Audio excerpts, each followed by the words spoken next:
So hello everyone, and a warm welcome from my side to this webinar. My name is Lukas Ulbach. I'm from the VDMA. It's like one of the largest machinery industry organizations and associations in Germany as well as in Europe.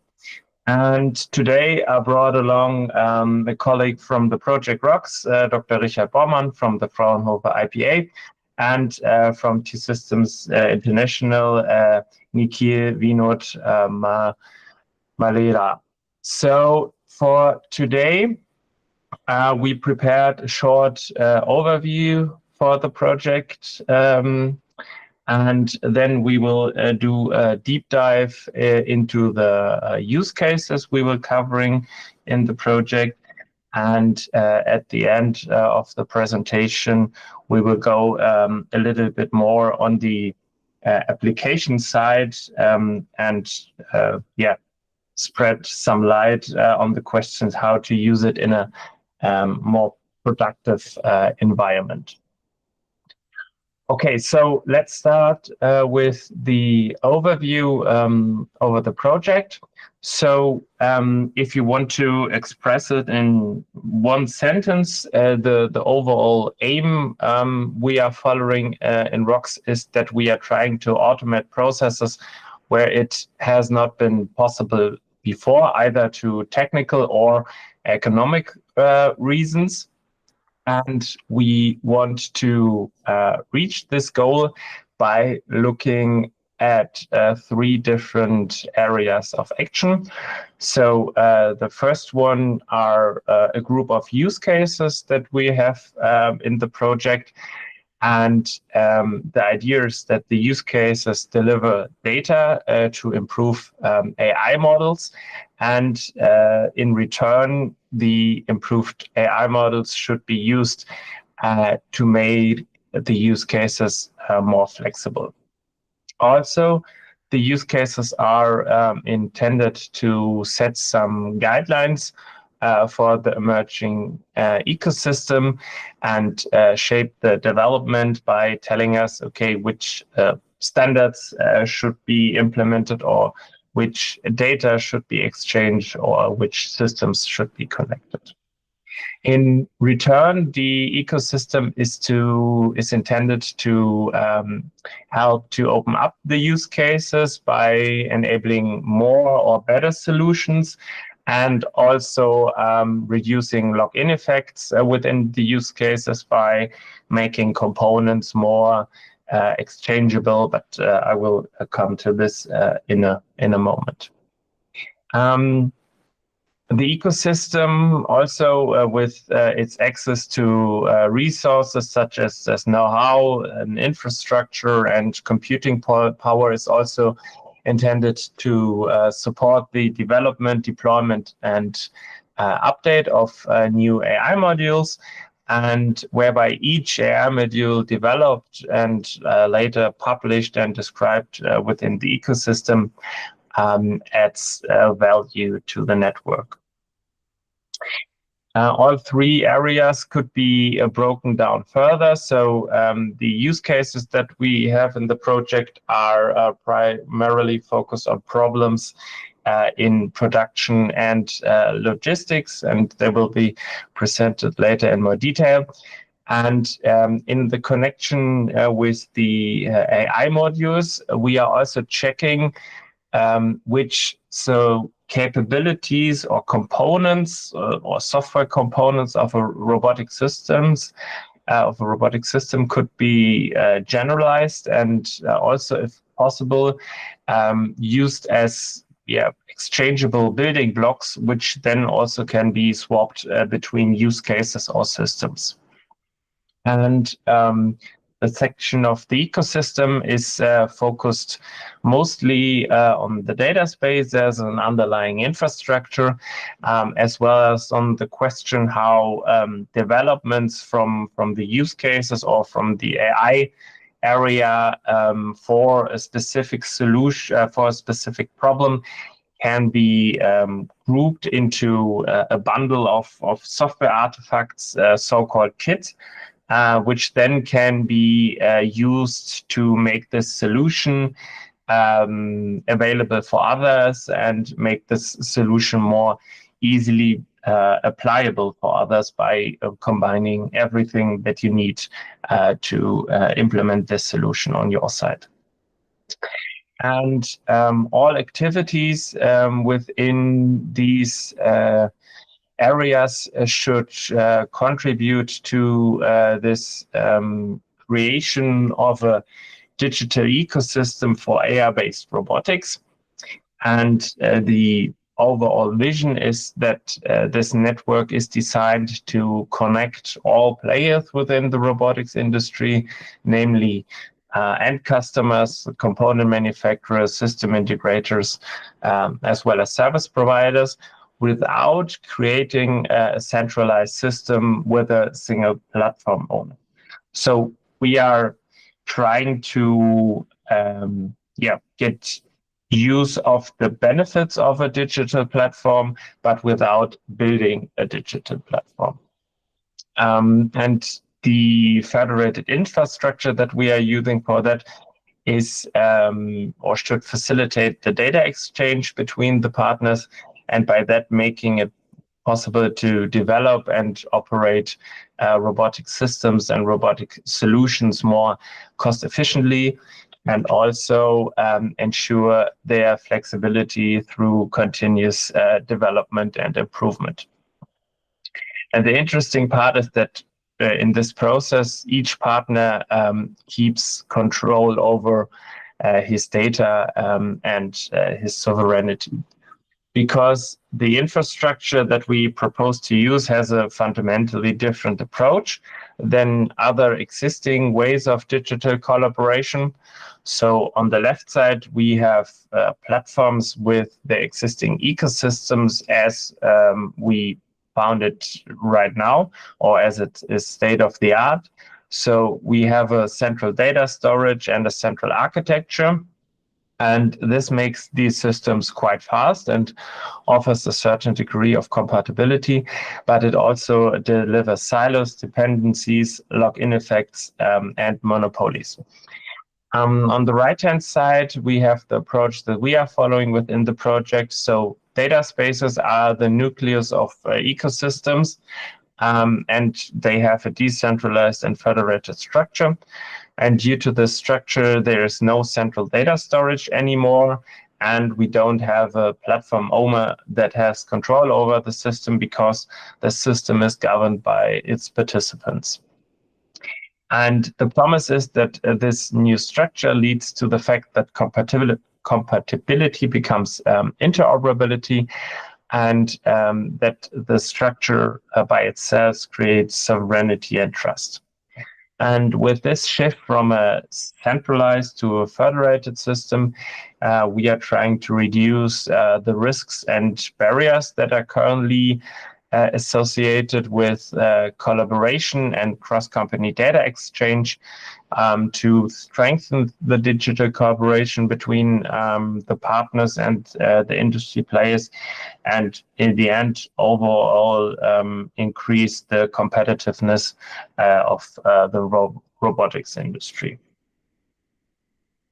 What makes the data space as an underlying infrastructure attractive to the participants, or what's his unique selling point? So from my perspective, the data space, or what's really interesting about the data space, is that it gives me scalable peer-to-peer connections, which sounds paradoxical, but the data space could be used as an interface for all my existing one-to-one connections and new one-to-one connections with partners that I want to build up in the future by using a shared infrastructure.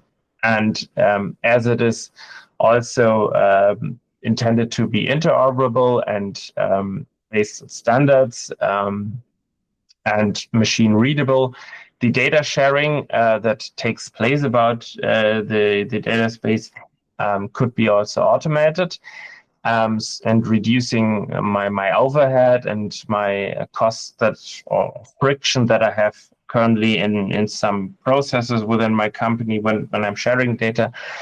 But I don't need to be afraid to lose any kind of sovereignty or any kind of data while using this automation, because the only data that is inside the data space is descriptive metadata about what assets are available from my side and who can consume it under what conditions.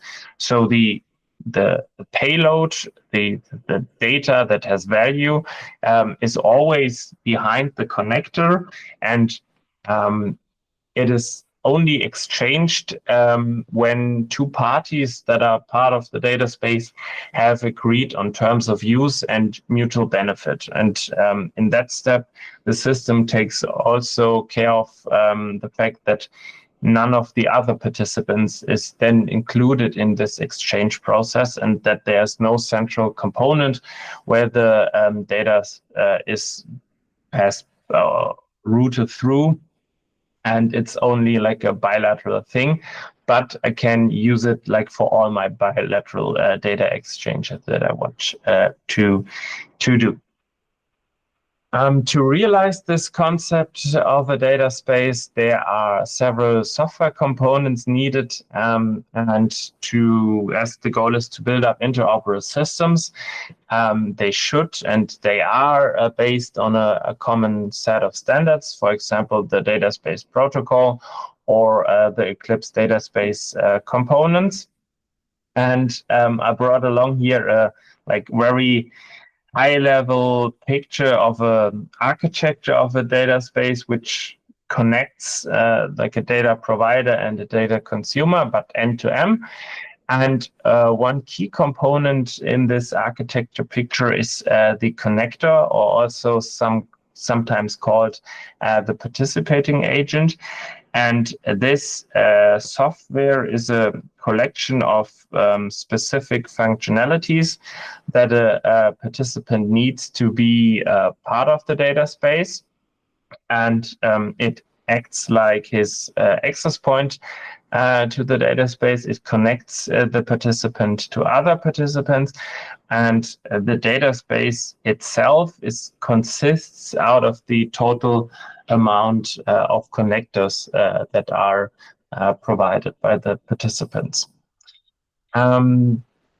And the interesting part is that the connector together with some other infrastructure component makes it possible for me to make data available in a controlled manner.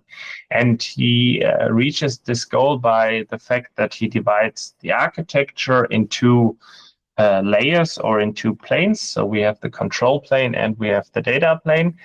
And the control plane is used for making descriptive metadata available and attaching access and usage policies to my data assets, and present this combination out of description and policies to other participants.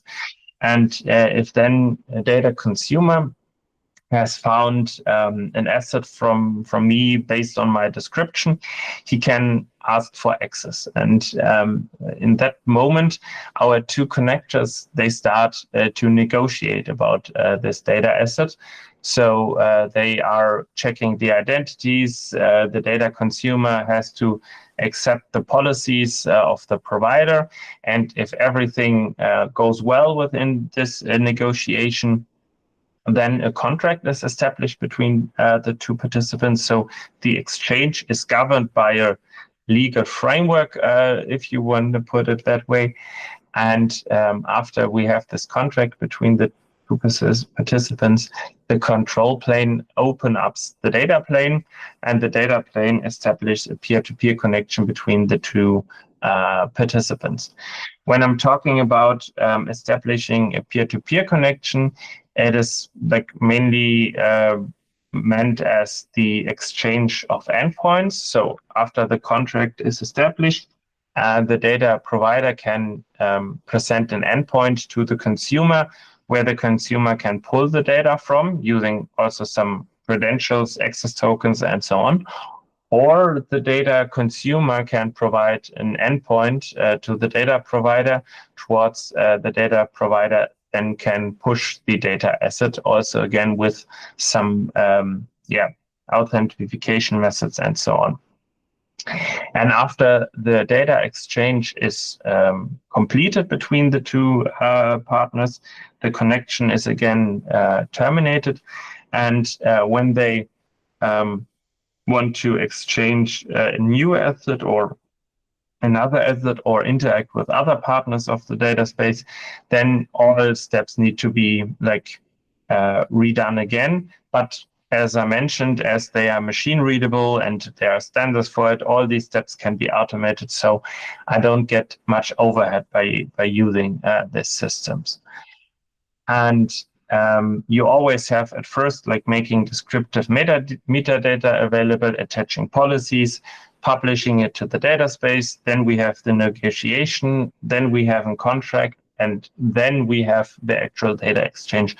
And to facilitate this data exchange or to define how data is exchanged is also part of responsibility of the data provider or the data consumer. So they can also design it a little bit in that way, how it suits their existing infrastructure and their way of cooperation the most. Now that I briefly explained the background of the project, I want to quickly highlight the project partners and the structure before coming back on the connection of the data space and the use cases, which are later on covered by my colleague Richard Baumann, and he will dive deeper into that. So the RoX project consists out of 23 partners. The project started in September 2024 and it will run for 30 months. So the plan is that we will finish the project in February next year. And in total, the project have received a funding of approximately 50 million euros. The project is divided into 7 sub-projects, and I don't want to go into detail of every sub-project because this could be a little bit boring. I just want to highlight the fact or speak about it that over the time we were now working on the project, we are nearly halfway through it. The project organized itself in somehow or somewhat 2 parts. So we have a group of sub-project that is very close to a robotic system, very close to the shop floor, very looking at very application specific problems and also well definable problems and problems that can be well measured and improved in terms of quantitativity. And on the other hand, we have some sub-projects that deal with this ecosystems topic and the data space topic. And currently, we are working on combining these 2 parts of the project. And by that, the VDMA is supported by partners such as the Fraunhofer IPA within the framework also of the Robotics Institute of Germany, partners like Roboception, the Smart Factory in Kaiserslautern, the IDTA, and also the German Robotics Aerospace Center. And the basic idea of these activities is to demonstrate to the 4 groups of use cases, which, as I mentioned, are linked to production and logistic questions, how the data space could be used to integrate some missing information into the system or into the process, or integrate some know-how from other companies about a specific software component or a specific task that I need to do to get my system running into my process, into my company, and by that improve the development and the operation of the robotic system. And to shed some more light on what is behind these 4 groups of use cases and what have been already achieved in the past regarding the interaction between the use cases and the data space, and what we may achieve in the future. I'm now handing over to Richard, and for now, thank you for your attention, and Richard, it's your turn. Thanks a lot, Lukas. Then I will just take over. So I'm just to give you some introduction. I'm from Fraunhofer IPA, so we are the biggest research organization in the world. And we are also assisting here in the project as part of the steering board of the RoX project. To get into the use cases, my screen is now shared. To give you some ideas what we're doing here, you will see, as Lukas said before, we have use cases in loading and unloading of items from trucks, for example, on outdoor transport, on picking and kitting operations, which is logistics in warehouses and assembly fulfillment in production. We will have production use cases in assembly, in welding, and bin picking, and other production automation topics. And in the end, we have a 4th pillar, which is about commissioning and simplifying commissioning of automated systems by the help of instructions, of simulation, and other things. I will go more into detail now to show you some pictures, videos, and information about these use cases, and then tell you what we have achieved so far. So first of all, loading, unloading is about taking out pallets from trucks or loading pallets into trucks, which is quite challenging because you have to put these pallets in a very narrow environment, and safety concerns usually are interfering with this kind of operation of mobile robotics. Likewise, we have mobile robots operating in outdoor areas, as you can see in the videos here, which are meant to transport items from factory to factory on site, so that you have transport on, for example, sites like Rheinmetall, which are really huge, and where you have transport from far distances from factory to factory. The next topic we are concerned with is the warehouse operation or the in-production operation. We have mixed palletizing as one example when you think about distribution centers that have to send items from homogeneous pallets coming from the vendor or from the manufacturer, and putting this together into stores when you have to send this in mixed pallets into stores. This is one of the application cases in the project. And the other one is, for example, order fulfillment in warehouses or at the end of line packaging, as you can see here, taking single items into a target box for clients. We also have another application case in this field, which is about kitting, which is the preparation of assembly kits in manufacturing, like in the car manufacturing industry. You see this a lot, that there's a set of items that is prepared from the warehouse in the industrial site, and these kits go to the next assembly step, and these parts are then assembled all together. This is also an application case in our project. Then we go to the 3rd pillar, which is about production automation, where we are taking care about high mix, low volume production, especially, which has a focus on the one hand on welding robots, like you can see here. This is a welding robot that is meant to be mobile and placed on bigger parts, localize itself and weld these bigger parts at the right way. And we also are concerned about manufacturing and assembly of objects, which is about, for example, in electronics manufacturing, we have small parts down to batch size 1, where it's really hard to do the assembly automation without having a lot of work beforehand. So we try to automate this and make it more flexible.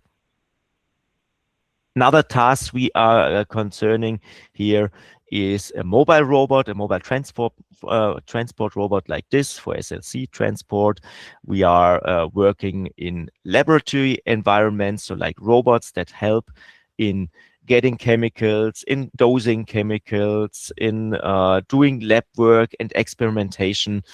And we also are concerned about machine tending, so like tending items to machines in production. I will show another example soon. And last but not least, as we have been in the lab already, pharmaceutical production has a lot of parts that have to be cleaned manually, as you can see in these pictures. Down here, and especially there, it's quite hard to do this automatically, but I also have an example for you from this end. Our last focus area is the commissioning of robot systems. Here we take care that commissioning works well in system configuration and safety, to give you tools that help you in setting up these systems, in checking that safety is working well. We have a lot of simulation guided assistance here that help you to make a safe system without having too hard time to set it up. We have use cases or assistance that helps in doing simulation, in imitation learning, in transfer learning, foundation models, and so on, that simplify these. And one example where we apply this is, for example, the multi-robot painting applications, as you can see here, where it's quite hard to program new programs for a new part. And here we speed this up tremendously within the project. To get a little bit more concrete, this is what we showed last year at Automatica. We have prepared 3 different demonstrators last year that show what you can do with RoX and with the Dataspace connection. So one was teach and assemble. Here we had an AI-powered robot that learned kitting layouts by observing or getting human-defined examples. And then the robot was capable of doing the same kitting operations, putting objects into fixtures as shown by the user, and this was connected to the Dataspace as well using Dataspace technologies. Likewise, for dynamic pick and place operations, where a robot used CAD models for the dynamic recognition of objects and for pick and place in unstructured environments, so like in a kitting application. And the last one was the quality inspection task, which showed that an AI-based robot was able to inspect various parts and find quality issues on these parts. You will see those 2 demonstrations in a new fashion with some upgrades at Hannover Trade Fair. So if you go to Hannover Trade Fair this year, please visit our booth and see these robots in operation. And the third one I will show you later. Most important is that we put all of these robots together in the Dataspace as assets, as data deliverance. And here we see, I will just increase the size of this a bit. Here you see a dashboard that showed like the operating inspection operation, pick and place operation, and also the teach and assemble job, to see that this was all just ad hoc connected with each other and showing what you can do with the Dataspace. Dataspace is not only showing dashboards, what systems and operations do, but the Dataspace, as Lucas showed before, also helps us to put assets together. And having assets from different vendors in a heterogeneous landscape together is very important nowadays, because no single vendor can solve all problems of the world anymore, and we have to team up in vendors that help each other to set up really useful systems. And here you see an example how we use the intrinsic flow state system, which is an assistance system for setting up robots and having the whole life cycle managed of robots.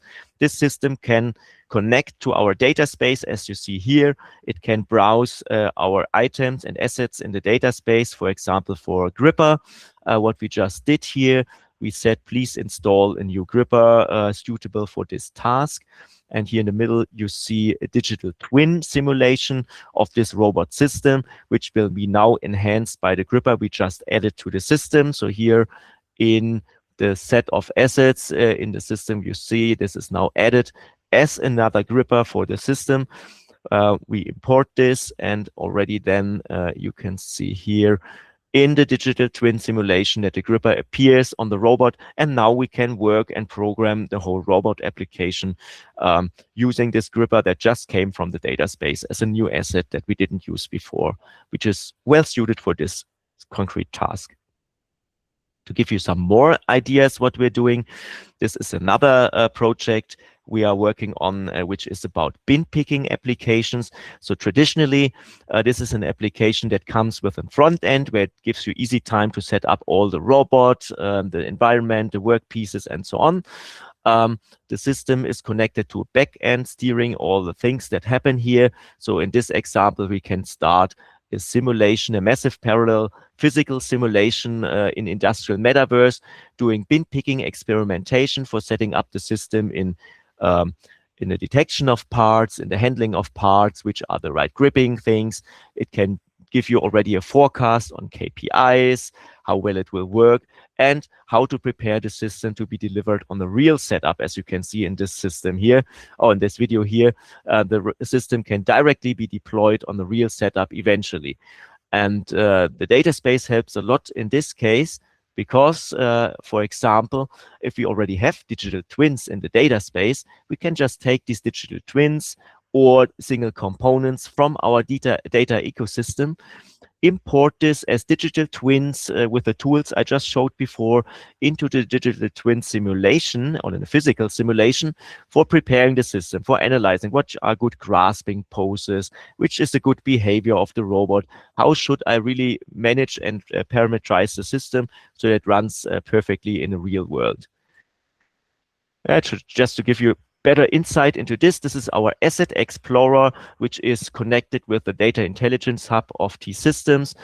We call it Kit GUI because it shows all the kits. Kits are the, let's say, the assets that are packed together with semantic information, with digital twins. For example, model environments in the bin picking case with model of the bin, of the gripper, of the robot, of the workpiece you want to handle, of the application configuration, and also how you configure the simulation for these tests. So this is all together in a kit so that you can start right away with the kit, which makes your life very easy in real applications. And this is all connected with a build and operate infrastructure from T-Systems and connects, so to say, all the kits which are there in Dataspace from different vendors and application providers. Yeah, and this is how it could look like. If you go to another application, this is not now machine tending for production environments, but here we are now in the pharmaceutical use case of RoX, where we want to clean parts. Here you see we took the Asset Explorer, took out the right things for cleaning these parts. We have an automatic asset here, or automatic algorithm that is taking care for how to set up the different grasping points for all the 6,000 parts we have to handle here. So no human has to define how to handle these parts. The simulation verifies that the grasping poses we define automatically work well with these parts. And as you can see on the right side, this is the real setup of the machine. This real setup can already pick up these parts here. It can pick up the parts to be cleaned, put them into the machine, close the door, and then run a trajectory with another robot that is cleaning these parts. And we define grasping pairs so we can hand over these objects to another robot that is taking care that the other side of the part is also cleaned. So here, the Dataspace helps us a lot to share assets, to share digital twins, and to set up a simulation that is potentially also running in Dataspace somewhere on remote computers. Okay, just a quick view into how this works. So like with a vacuum gripper, you can do picking trials that just show you how well different pickup points work with different parts. And we can automatically optimize the whole system so that we have, for example, for 100 parts, the optimal gripper that can handle all these different parts all together. So we can optimize the design automatically with the AI tools from this system. Last example from here is we can also put this together with other assets. What we actually will do for Hannover Trade Fair is that we put this together with the Yardstick Robotics Path Planner, which is optimizing the trajectories and making sure that using realistic physics, we have best trajectories for best cycle times, which is another add-on that we can leverage using Dataspace and the technologies we take together here. So as one last example from my side for what we're doing in this project, this is the pick and pack operation of a robot that we will also show at Hannover Trade Fair. So please come to Hannover Trade Fair and see what we have there in real life. This robot is capable of doing planning of placement of objects. So like you have an order fulfillment, like somebody orders something online and you have to send this to the people to their homes. This robot can take, without master data, objects out of a box, put this into a target box, into a nice arrangement, densely packed, and you can directly ship this target box to a client. Or you can do mixed palletizing, as you see in this video. Yeah, here you see in some example, if you order this, this can be sent by the robot. And the Dataspace helps us a lot here to, on the one hand, offer these pick and pack skills that you see in this video as assets in Dataspace. This is already integrated now. You can just access this in our Dataspace. You can use this in intrinsic flow state, for example, as an integration tool.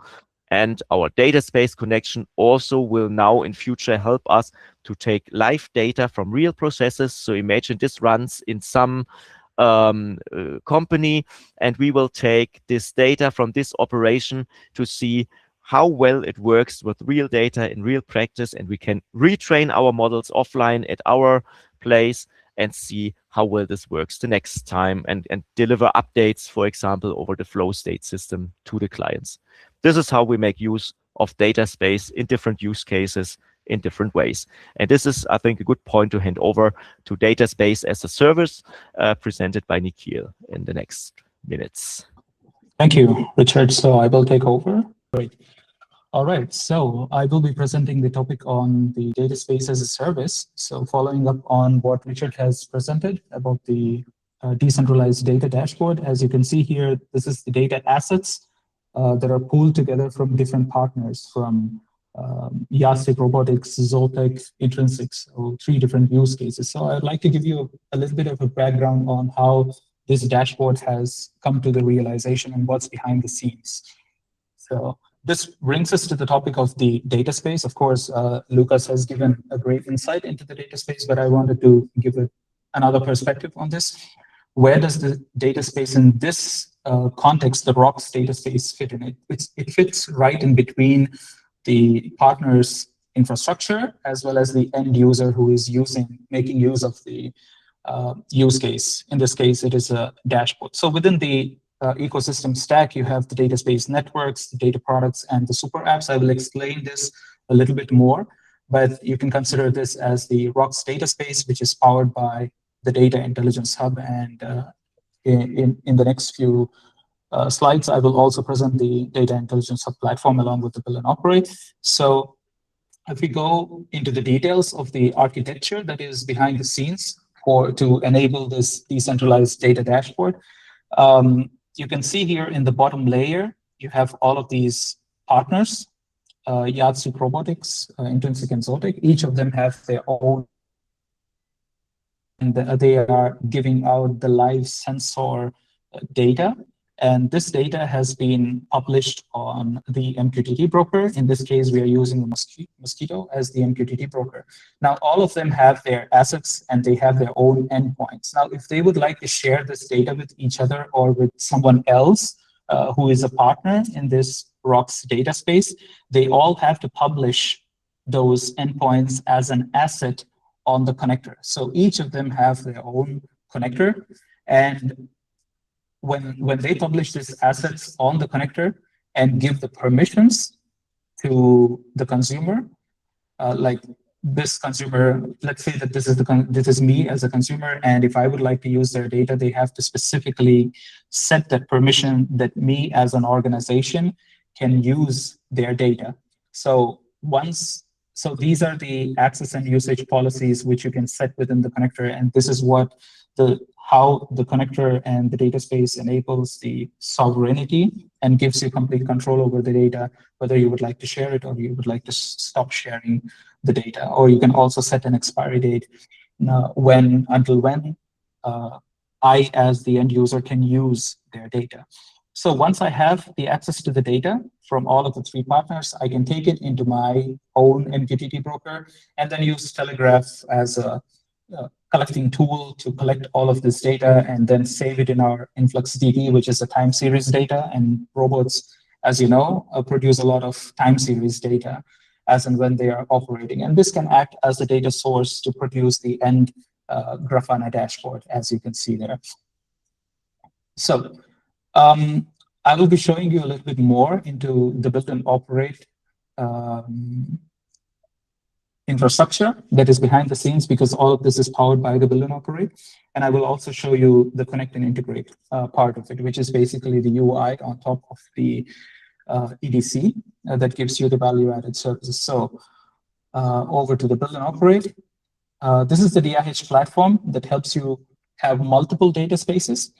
And as you can see here on my screen, I have access to multiple data spaces, which I'm a part of, but the topic for today is the RoX data space. So I'm entering this RoX data space. Here you have the connectors. You can also interact with the connector via the API if you would like, or you can also go into the GUI and look into your data assets. You can create the data assets, create the data offers, you can publish them. You also have the process logs as and when you publish, you can have a look into it. You can also consume the data offers from the other partners. As you see here, you have the business partner number.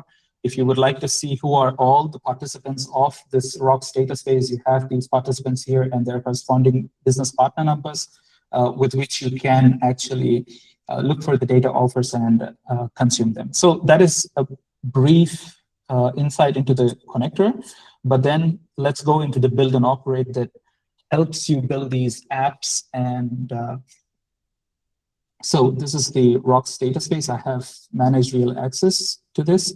And within the build and operate, you have two tiles. The first tile gives you access to the core cluster, where you can deploy and use the applications. For example, these are the services that have been used to create the dashboard that you saw on the screen. And you can also deploy more applications. You have a catalog of applications over here. You can just select these applications and then click deploy. And as and when you finish deploying the application, you will have the URL where you can access this dashboard or the application that you have deployed. And you also have the monitoring capability. You can monitor your own cluster, where you will be able to see how many resources have you used within this data space and who is using what. So this is how the partners can share the resources. The partners can exchange the data with complete sovereignty over their assets. So I would also like to give you a sneak peek into what we are aiming to present at the HMI 2026. So we are creating a federated catalog, which means that you will be able to see the assets, not just in a specific data space and for a specific partner. For example, if you look into this connector here, I am just placing the partner BPN, and then I have to specifically select the connector endpoint.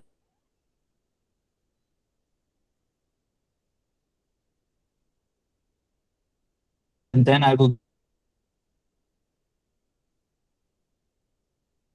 and we will also be presenting a query builder, which is based on the LLMs. And since every data space operates on a different semantic model, they all have a different semantic model. For example, RoX has a different one, Manufacturing X has a different one, Aerospace X has a different one.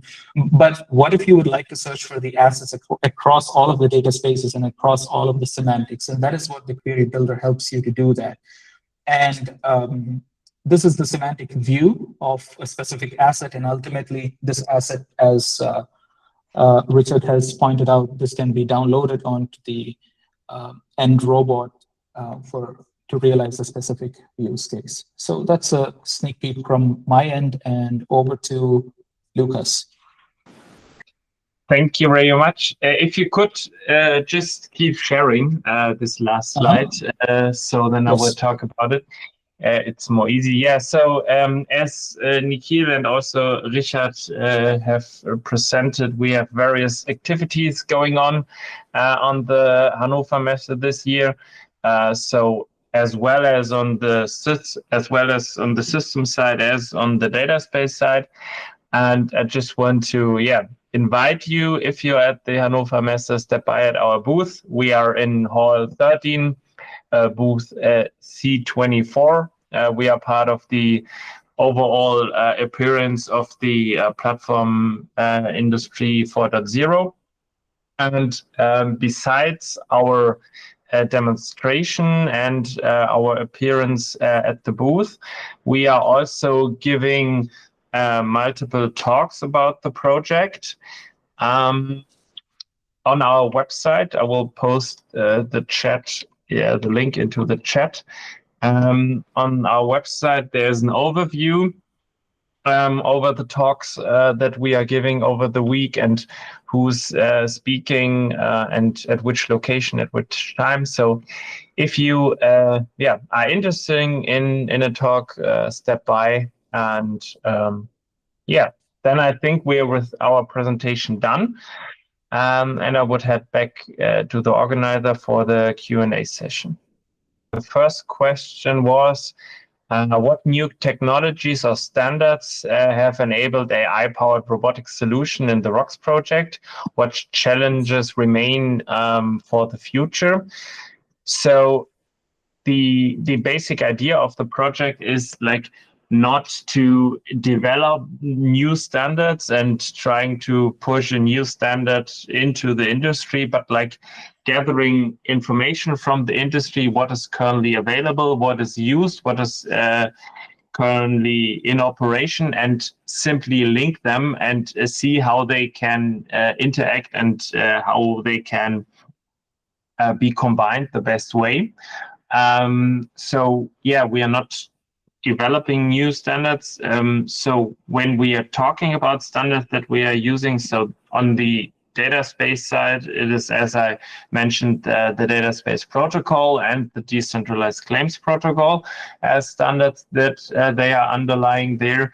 And when we are talking about data exchange of somehow static data or data that is updated in a very long time frame, then we are looking on the application of the asset administration shell as a framework for sharing data along the value chain and for, as I said, static data. And when we are looking about dynamic data that is like updated in a short time frame, the standard that there are investigated or could come into play is OPC-UA and the OPC-UA companion specification for robotics.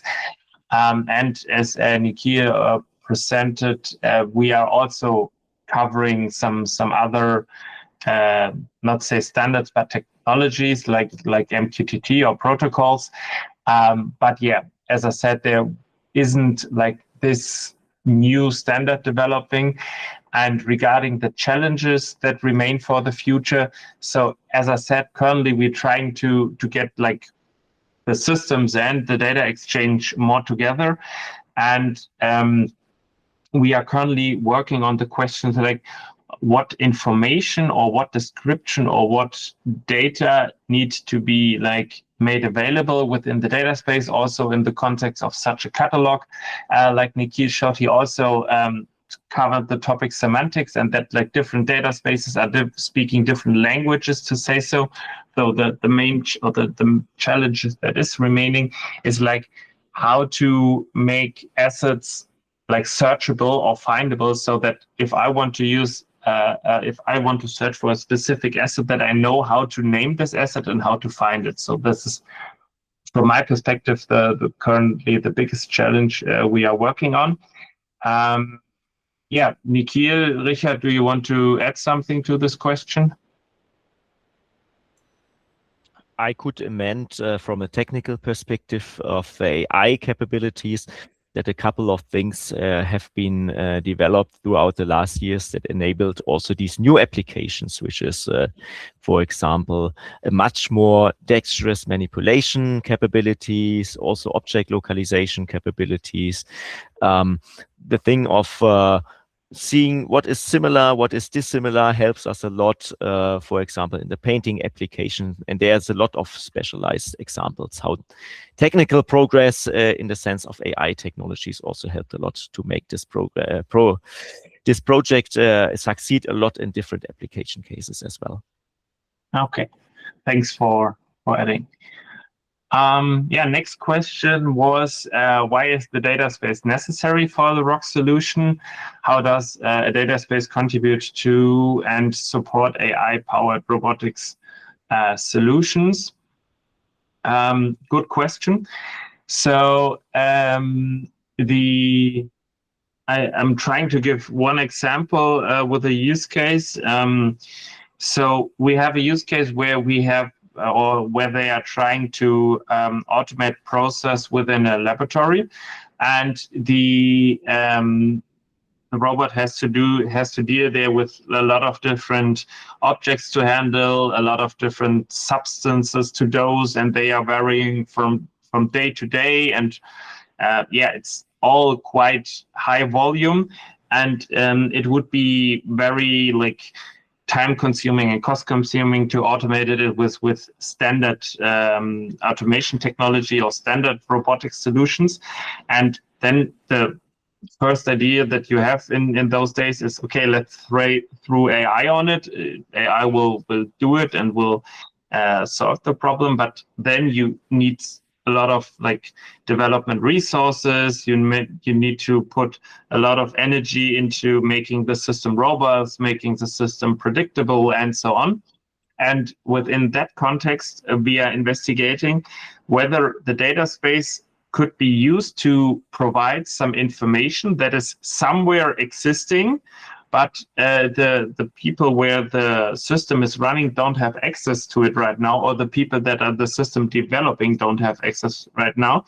And by making this data available, for example, about how an object could be grabbed the best way, how it could be opened the best way, or some material information about the substance that needs to be dosed within the laboratory, like the flow rate or the density or something like that, all these parameters that are influencing the process, which are currently need to be guessed or tried to estimate it by using AI.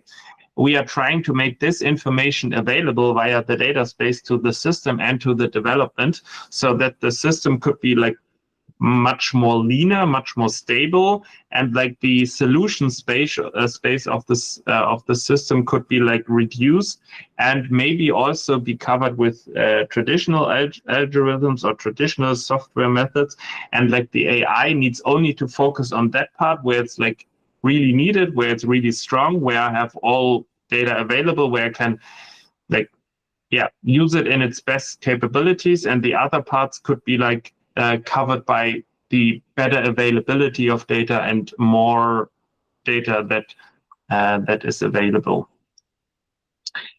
Yeah, I hope that answered the questions. Richard, do you want to add something, or Nikhil? No, go to the last question. I think this is also important to answer. Yeah. Yeah, so the last question is, what kind of contributions or cooperations do you expect from Japanese universities, companies, and organizations in the RoX project? That's also a good question.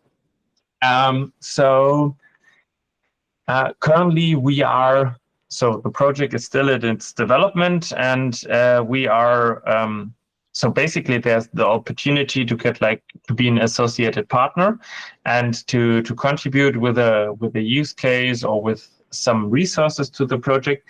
But the idea way would be for companies to test some, or universities to test some development from RoX, or to test some ideas, and then provide feedback to the project, whether this is going in the right direction, whether we need to adjust something, whether we need to improve, or whether a part was missing, and so on. And for that, we are currently working on to pack some results in a bundle so that we can give it to to external partners and external university to test it and then provide feedback to us. I can't exactly imagine when this or exactly estimate when this package will be available, but the latest at the end of the project, then we have to have something. So yeah, the best thing you could do right now is like keep an eye on our LinkedIn channel, keep an eye on our website. As soon as there are some results available that can be tested by others, they will be definitely announced in a broader way, in a bigger way, and then you can test them and provide feedback to us. Amending to this, what can also be interesting is if you want to contribute with your own data assets, for example, data sets, or with semantic descriptions of assets, like of hardware assets, or even software algorithms, whatever you can imagine, how to contribute in such a network, is of course also very useful because an ecosystem is the bigger. And so if you want to participate early in this system, also feel free to use the contact information directly to us or directly the info@roxproject.ai email, which you find on our webpage, to get in contact with us. If you have a good idea how you could contribute to the project or how you could make benefit from our work, please let us know. Perfect, Rachel. Thank you for adding. Yeah, there's one last question. What common challenges have you found across the different solutions in the RoX project? I'm not sure whether I can answer this question, so I can hand over to Richard. I can give at least some insights. So one is that, of course, if you want to digitally have a proper exchange, challenges are on the one hand organizational challenges. So how to have the trust into the system, how to see that contracts you have over the system are working well, and you really trust that this is everybody inside the data space is properly working with your data, who you give access to. You first have to get, people have to understand how these data systems work and how this data exchange work and how legally this is working well. So I think here we have some challenges in getting enough people together to really see the big use of this.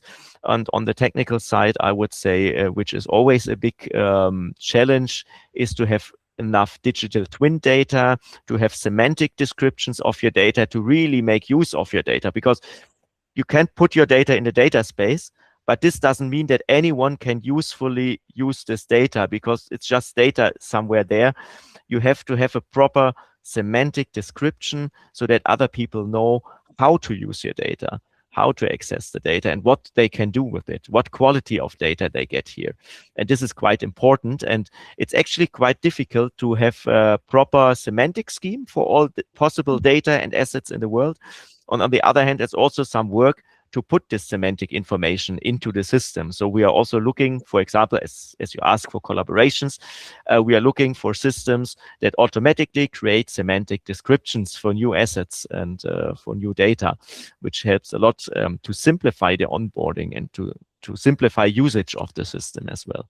So this is just two thoughts, but I think there's even more to say. But I think it covers quite well. So yeah, the basic concepts are there. I think also applicable and have their benefits. But like getting it into the head of the industry, into the head of the partners, and making them trying to realize this benefits. That's the important part. Okay. Yes, I think then we are done with all questions, at least on my side in the Slido. So yeah, if you have any questions like afterwards coming into your head, feel free to reach out to us. As Richard said, via our website, there's an email address which you can write on, step by at the Hannover booth and ask our project partners directly. And then from the RoX side. I would say in the name of all speakers, thank you for attending. Thank you for your questions. Thank you for being interested in the project. And then I would hand over to the organizer and see ya.